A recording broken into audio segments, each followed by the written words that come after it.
Professor Akinwande Wole Soyinka. Can I have the song now? Can I have the song?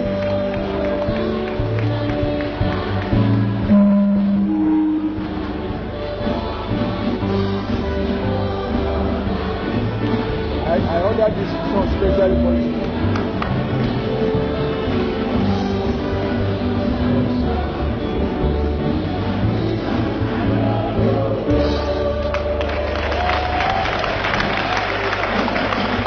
Chancellor, sir, this is a citation.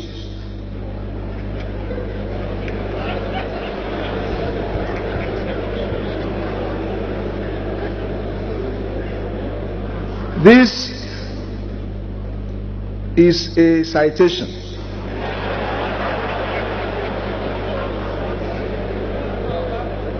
Before I give the citation, I would like to call upon Mrs. Wole Soyinka.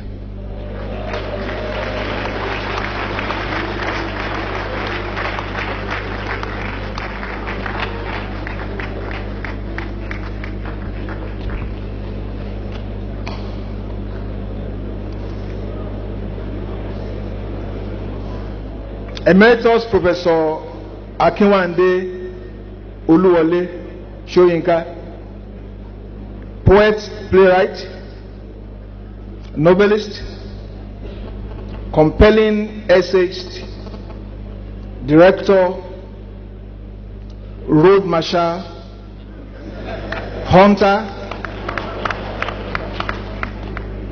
connoisseur of wine, activist, diplomat of moral courage. It has been noted that this particular honorary doctorate degree was originally awarded in 1987. That was 27 years ago, 1 year after his winning the Nobel Prize for Literature.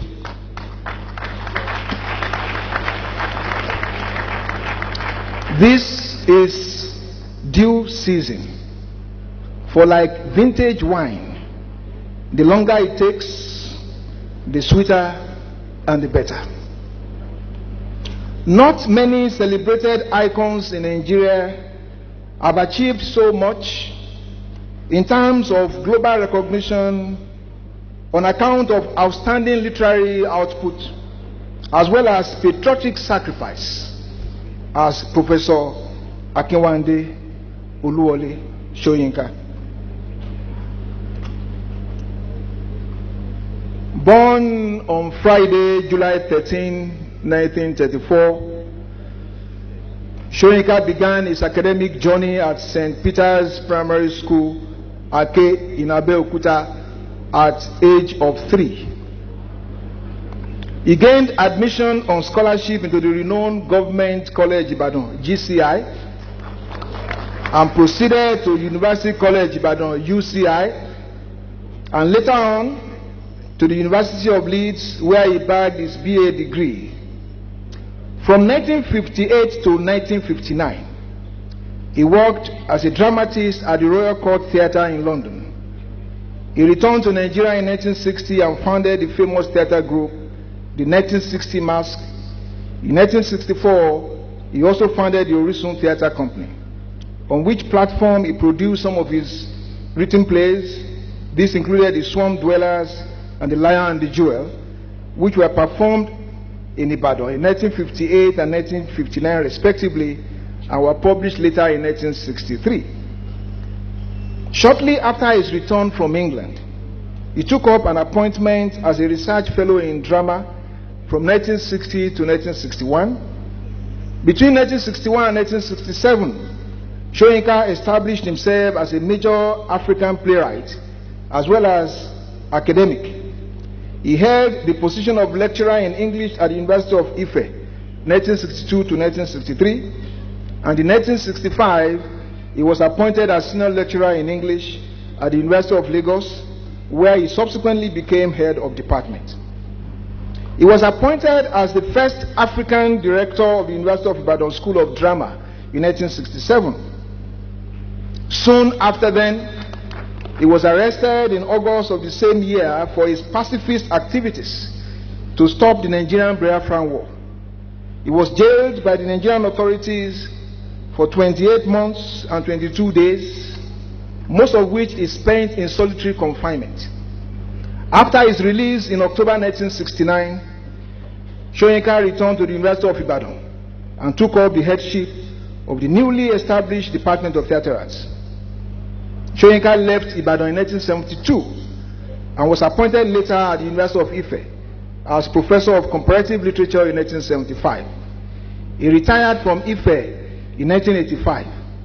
As a writer, his fame attained global and legendary status when he became not only the first African, but the first black person anywhere in the world to win the world's most coveted prize for literary achievement, the Nobel Prize in 1986.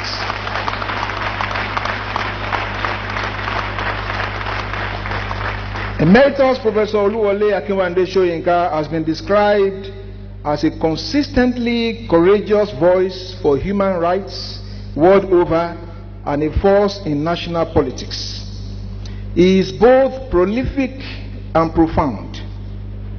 At the last count, between A Dance of the Forest 1960 and Alakpata Akpata 2011 and Harmattan Haze on an African Spring 2012, Professor Soyinka has published over 40 titles in the major literary forms and some genres, including prose, poetry, drama, translation, and film. The body of his writings speaks truth to power and grips tyranny in the jugular with such metaphors of lightning and metonymies of thunder that only Soyinka himself can craft with absolute ease. It is an understatement to say that Wole Soyinka is an overly talented and compulsive writer. Legend has it that he wrote The Trials of Brother Jero in just 72 hours at the request of that equally talented thespian and director, Professor Dapo Adeluba. Professor Soyinka is also famed for his capacity to recall and memorize things photographically.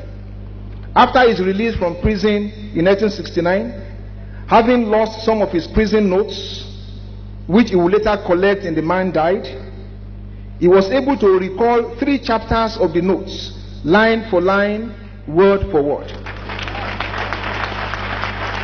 The narrative concluded, the story concluded that when he later found the lost notes and compared, it was like a photocopy. His significance is global and local, so we shall say his significance is glocal.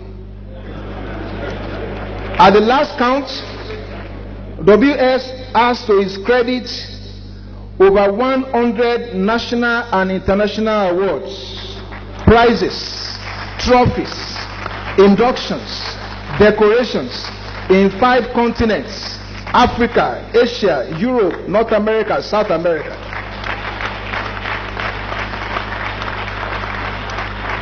I cannot capture them all in just one brief breath, but suffice to refer to one of those symbolic gestures in honor of Professor Soyinka. By a special legal pronouncement on November 4, 2003, the Council of the City of New Orleans, US, unanimously agreed to honor and immortalize Wole Soyinka by declaring November 4, every year, as Wole Soyinka Day.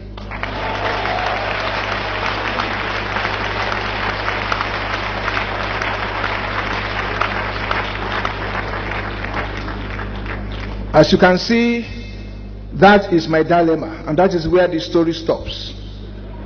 To put it simply, without metaphors, Wole Soyinka is Wole Soyinka.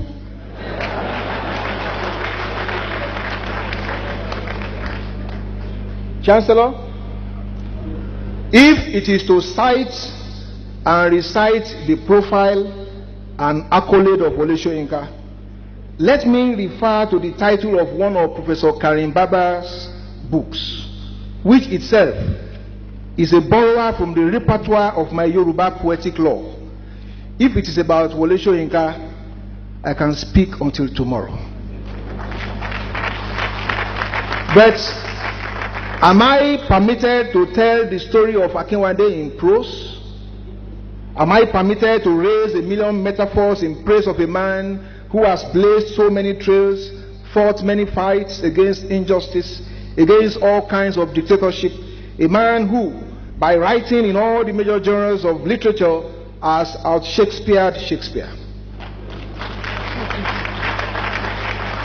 So let me speak not in prose, graphically, of Wole Soyinka in 3 pentameters. Ọkùnrin, Ogun, Ẹni, Ogun, Ogun's incarnate and votary. Ẹni Ogun, pacifist warrior. Ẹni Ogun, Ogun statesman of Ijegba extraction. Olohun Iyo, the one whose mellifluous voice captured the attention of a continent. Kongi, Kako, Kapun, Father Courage, compound of spells, the personification of Invictus, the unconquered and unconquerable energy, spirits in the face of adversity and tyranny. At 80 years, 4 months and 5 days today, Professor Wole Soyinka borrows the tongue of the Abiku child, coming and going these several seasons, but insisting that his country's change shall not be charmed circles at his feet, in quest of excellence and justice. In reference to the quality of man and moral courage, the words of Martin Luther King becomes apt.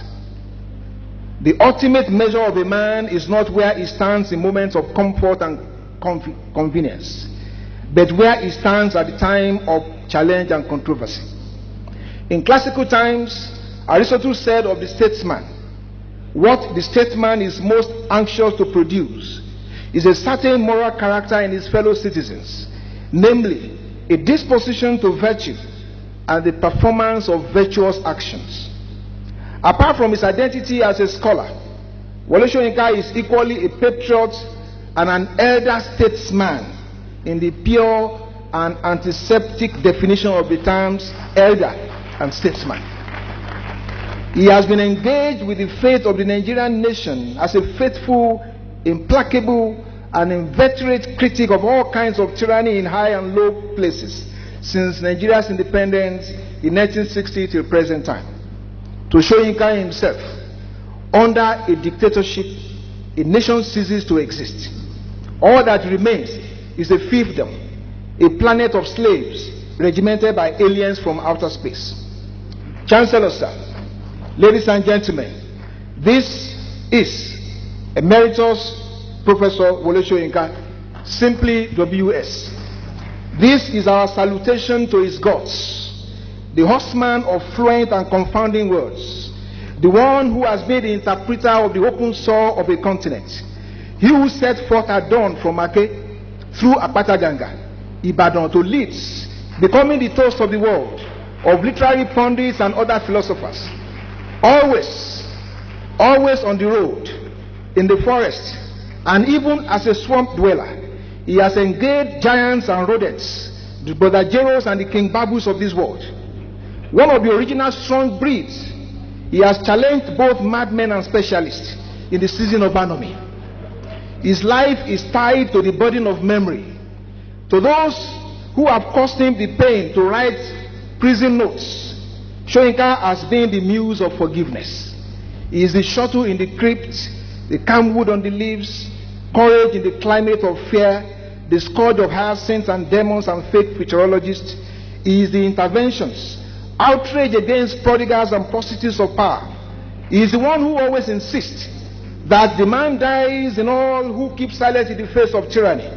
In any people that submit willingly to the daily humiliation of fear, the man dies. Before our very eyes, And in his own life, this is the beatification of WS. His homecoming trophy is finally here for the taking. Today, Wole Soyinka, the lion, claims the jewel in his own habitat. This is Wole Soyinka. This is Ibadan. This is the cradle of pain and belonging. I now request you, Chancellor, by the recommendation of Senate and Council, to admit Emeritus Professor Wole Soyinka, our own WS, to the degree of Doctor of Letters of the University of Ibadan.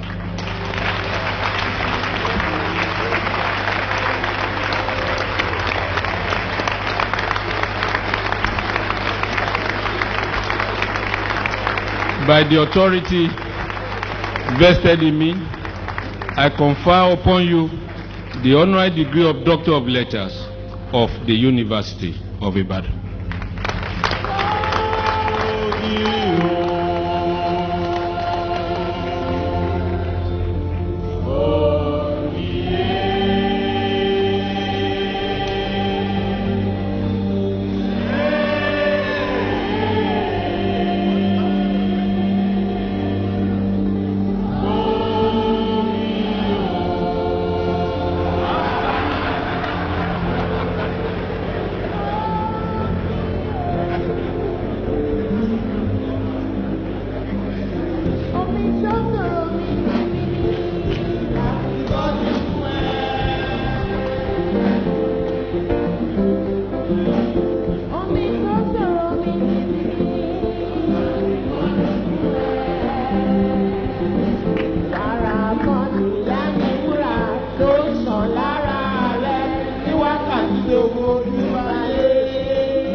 Thank you.